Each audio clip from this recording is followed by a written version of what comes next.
Baik, pertama sekali saya akan bacakan CV pembentang kita yang pertama, iaitu Dr. Rusmalini binti Abdul Aziz. Rusmailani binti Abdul Aziz, Ketua Penolong Pengarah Bahagian OKU dan Warga Emas Jabatan Kebajikan Masyarakat Negeri Kelantan. Dr. Rusmailani mendapat pendidikan sekolah menengah di Sekolah Menengah Sains Macang, dekat je dengan saya ni kat situ. Meneruskan pengajian di UKM dalam bidang psikologi, master dalam kaunseling hingga ke peringkat PhD juga dari UKM. Jadi memulakan perkhidmatan di JKM pada November 2000 hingga kini, dan sepanjang perkhidmatan beliau telah bertugas di PKMD Seremban Negeri Sembilan, PKMD Tanah Merah, JKMN Sarawak dan JKMN Kelantan. So sepanjang perkhidmatan telah mendapat latihan dan kursus di Singapura bagi kanak-kanak, di Jepun dan Thailand bagi pembangunan warga emas di Malaysia. Pembentangan kertas kerja, kertas kajian bagi mewakili negara pada tahun 2014 di Indonesia dan 2018 di Hanoi, Vietnam. So tanpa melengahkan masa, majlis menjemput Dr. Rusmailani untuk pembentangan beliau dengan judul Mendepani Isu dan Cabaran Warga Emas di Malaysia. Dipersilakan. Bismillahirrahmanirrahim. Alhamdulillah, syukur kepada Ilahi dengan limpah dan kurnianya dapat kita bersama hari ini dalam majlis ilmu dalam slot pengurusan pembangunan warga emas.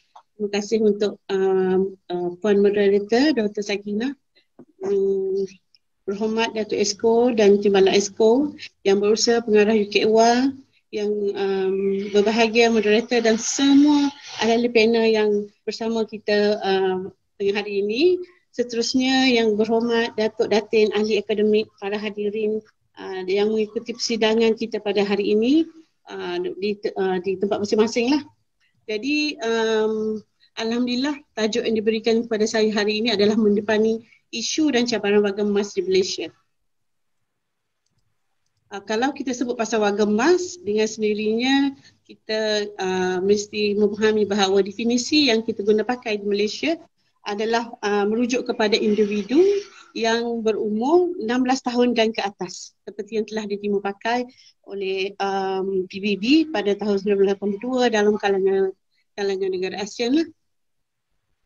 Kalau kita cuba memahami penuaan secara individu, kita dari segi perkembangan manusia, di mana tahap 60 tahun ke atas adalah dalam proses di mana sebagai individu kita dalam proses penurunan lah, daripada perkembangan pada peringkat bayi dan remaja, kemudian kepada peringkat 40-an penekalan, dan bila sampai 60 kita dah ke arah penurunan lah. Unjuran untuk warga emas di Malaysia. Kalau kita mengikut unjuran pada 2020, 3.4 juta rakyat Malaysia adalah terdiri daripada warga emas. Yang mana berumur, kalau dalam persennya, 60 hingga 69% adalah 60%, 70 hingga 79% adalah 70 hingga 79 yang berumur, warga emas yang berumur 70 hingga 79 adalah 27%, dan 80 tahun ke atas adalah lebih kurang 11%. Ini adalah unjuran yang kita guna pakai untuk di negara kita. Sebenarnya peningkatan jangka hayat ini sebenarnya dia menunjukkan bahawa sistem kesihatan di Malaysia ini semakin bagus, dan kita sudah mencapai tahap yang berbanding dengan negara-negara ASEAN lain, kita adalah antara negara yang baiklah dari sistem kesihatan yang ada di negara kita.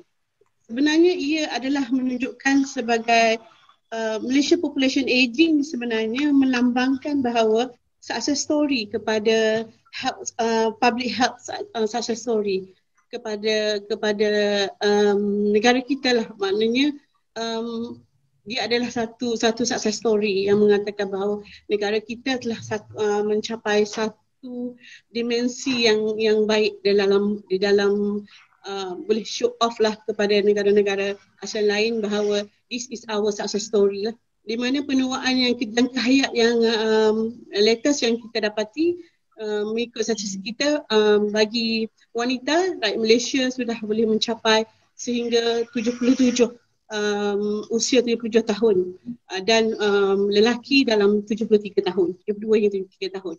Maknanya wanita lebih jangka hayatnya lebih tinggi lah. Nanti kita akan kongsikan lebih lanjut lagi. Dan isu dan cabarannya ada adalah bila isu kita menyebut bahawa 3.4 juta rakyat Malaysia pada tahun 2020 adalah terdiri pada warga emas, semestinya kita akan menghadapi isu dan cabarannya. Cabaran yang paling yang kata paling kita nak tengok benda tu untuk kita kata cabaran ini kita nak sebenarnya ingin mencapai kesejahteraan di usia emas. Dari segi haknya, dari segi ekonominya, dari segi environmentnya yang macam yang supportive aging ni, sosialnya dan juga spiritual. Kalaulah kita boleh gabungkan semua ini menjadi satu wadah yang cantik, kita pasti akan dapat negara kita akhirnya dapat menyediakan satu platform yang sangat bagus untuk kesejahteraan di warga emas di negara kita. Antara isu-isu yang kita akan tengok nanti adalah isu penjagaan dari segi penjagaan kesihatan.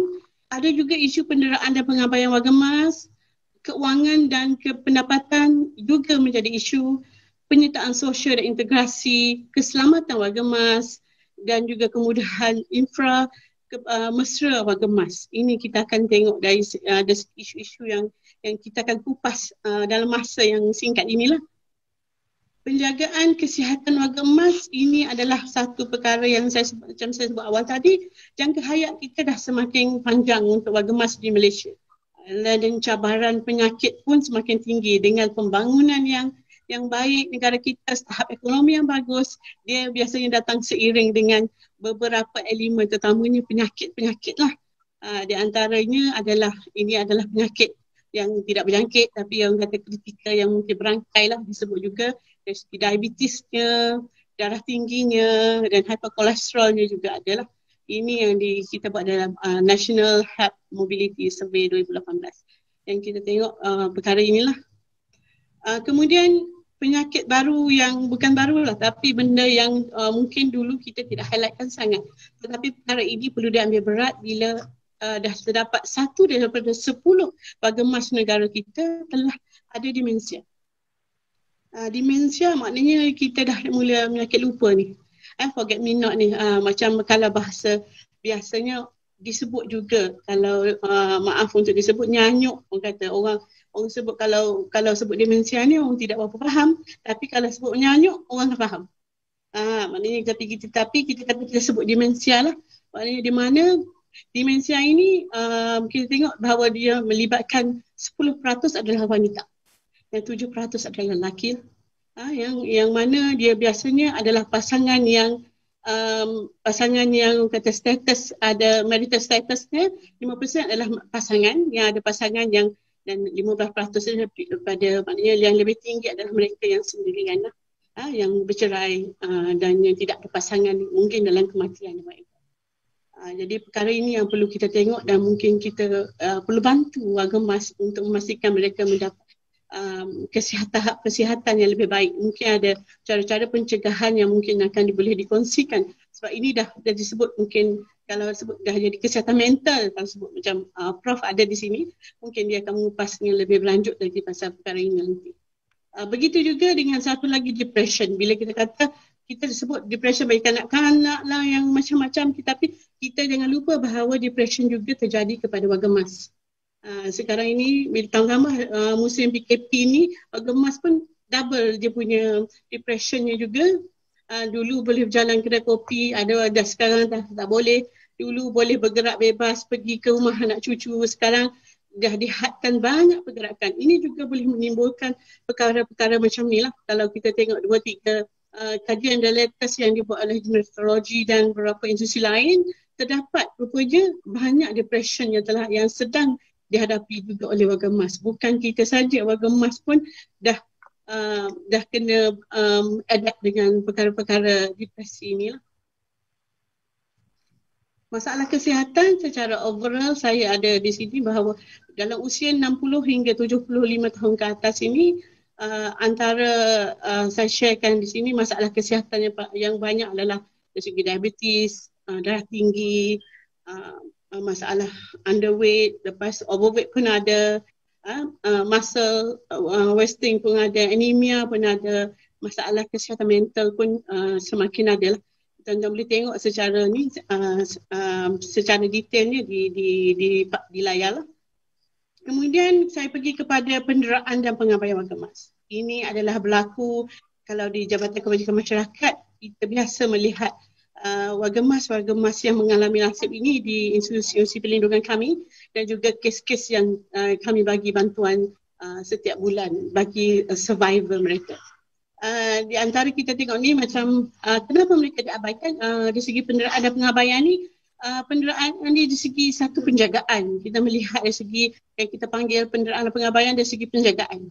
Satu untuk penjagaan, dua ini penderaan. Tanpa kita sedar bahawa sebenarnya ada warga emas kita yang didera secara fizikal. Yang kita kata macam sangat tak patut, tetapi ada. Rekod kita pun macam ada. Dari segi ada penderaan mental. Ini walaupun kita kata dibuat oleh anak sendiri pun ada banyak, dan disebut emosi. Mereka ini bila dah sampai warga emas, peringkat warga emas dari segi perkembangan emosinya, mereka dah nak dilayan seperti anak-anak. Tetapi kadang perkara-perkara ini tidak difahami oleh ahli keluarga ataupun oleh komuniti itu sendiri.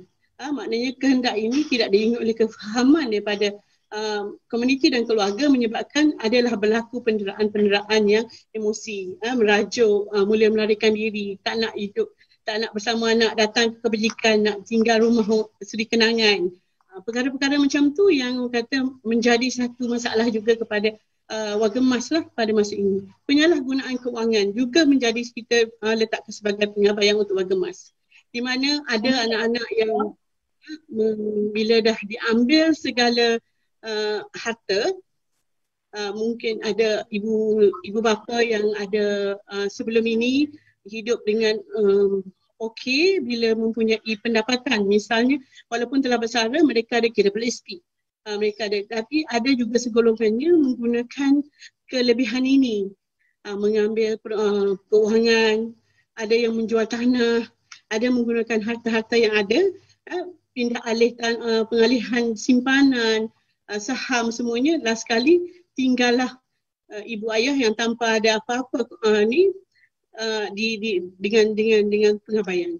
Jadi kita juga menerima kes-kes yang macam ni di dalam institusi kita, dan maknanya di dalam ini kata true story jugalah, yang mengata bahawa ada perkara-perkara ini yang terjadi kepada warga emas kita. Ini terjadinya pengabaian ini kerana mereka sebenarnya ada yang sudah tidak boleh menguruskan diri lagi. Maksudnya anak dah tension, nak jaga, nak kerja lagi.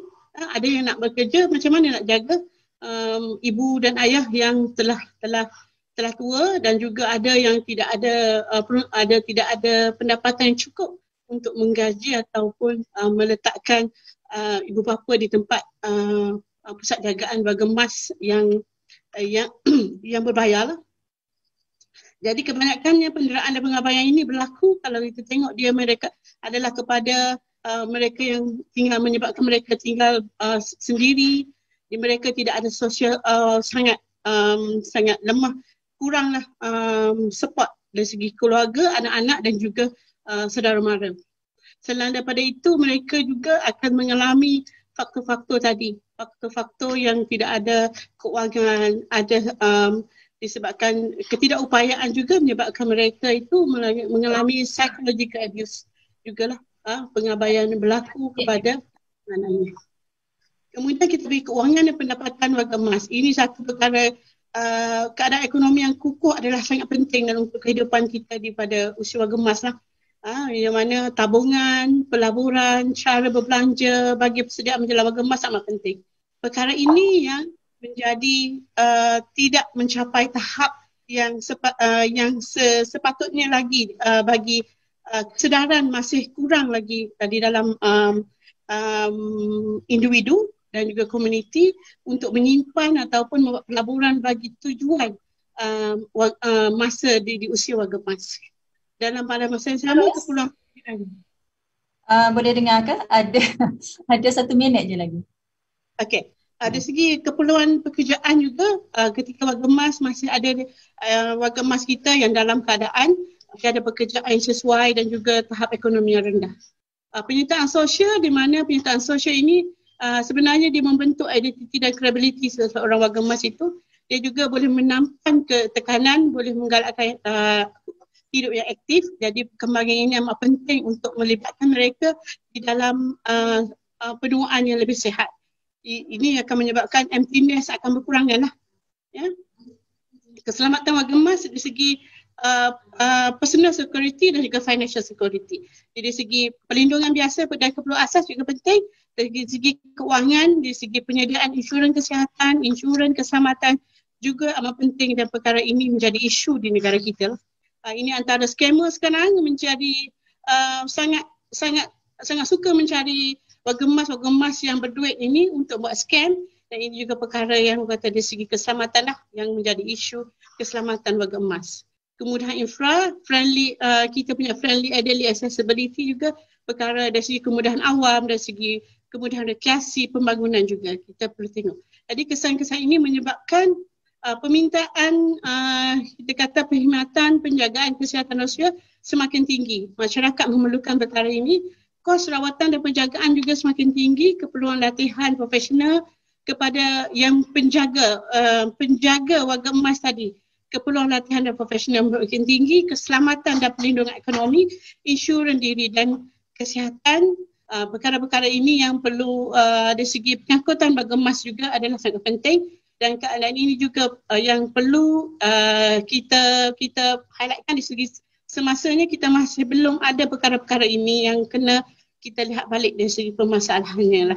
Kesimpulannya, persediaan penuaan di dalam kalangan individu, keluarga dan masyarakat negara kita masih rendah. Usaha untuk memupuk persediaan ramai untuk persediaan hari tua perlu ditingkatkan dari segi kesihatan, keuangan maupun sosial. Jadi kerajaan dan juga kita sebagai komuniti perlu meningkatkan usaha dalam menghadapi kita punya kependudukan yang lebih agresif lah, advokasinya kepada masyarakat. Jadi way forward kita mengkaji semula dasar dari segi KWKM, maknanya Kementerian Pembangunan Wanita, Keluarga dan Masyarakat sedang melihat semula dasar dan plan tindakan warga emas yang kita ada, dan juga dalam membentuk di draft terakhir untuk rang undang-undang ini. Kita mengharapkan pada tahun hadapan akta untuk warga emas dan rang undang-undang ini boleh dibaca di Parlimen, dan untuk kelulusan dalam penyediaan memastikan perkara-perkara yang kita sebutkan tadi ada di elemen itu dalam penguasaan di dalam undang-undang baru yang kita sedang bentuk rang undang-undang di dalam melindungi warga emas di negara kita. Dalam pada itu, jabatan juga dalam membentuk modul penjagaan warga emas yang profesional. Dan juga Bandar Taiping telah dipilih sebagai bandar age friendly city, dan maknanya kemudahan-kemudahan ini, model ini akan diberi bersama interagensi untuk memastikan model bandar friendly city untuk warga emas akan dapat kita tengok dalam masa terdekat. Itu saja yang kita kata, leave no one behind untuk warga emas. Kita lindungi kebajikan mereka, lindungi hak warga emas, perkasakan warga emas, dan sokong untuk sistem sokongan yang kukuh untuk warga emas di negara kita. Ini kita ada, saya kata impian kita adalah successful aging. Itu kita mengharapkan untuk negara kita dalam membentuk ke arah untuk impian lah untuk semua successful aging lah. Itu saja. Dan itu saja. Terima kasih banyak. Assalamualaikum warahmatullahi wabarakatuh. Waalaikumsalam warahmatullahi wabarakatuh.